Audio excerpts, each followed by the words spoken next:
अस्सलाम वालेकुम दोस्तों। आज की कहानी का नाम है अक्लमंद परिंदा और सांप।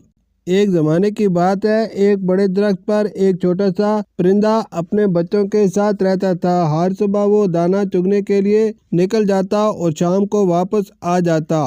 एक दिन जब वो वापस आया तो देखा कि उसके घोंसले में एक सांप घुसा हुआ है और अंडों के पास लिपटा बैठा है। परिंदे का दिल दहल गया, मगर वो बेबस था। सांप हर रोज आता और उसके अंडे खा जाता। परिंदा बहुत परेशान था कि एक दिन किस्मत ने इसके लिए मदद का सामान कर दिया। इसी जंगल के पास एक बच्चा की बेटी अपने सहेलियों के साथ तालाब में नहाने आई। उसने अपने जेवरात कपड़ों के साथ किनारे पर रख दिए। परिंदे के दिल में एक ख्याल आया, वो उड़ कर गया, एक एक करके जेवरात अपनी चोंच में उठाए और इन्हें उड़ाते हुए गांव के ऊपर से गुजारने लगा। लोगों ने जब परिंदे को सोने चांदी के जेवरात ले जाते देखा तो सब हैरान रह गए। कुछ ने शोर मचा दिया, देखो ये तो कोई जादुई परिंदा है, पकड़ो जेवरात चोरी कर रहा है। पूरा गांव परिंदे के पीछे भागने लगा।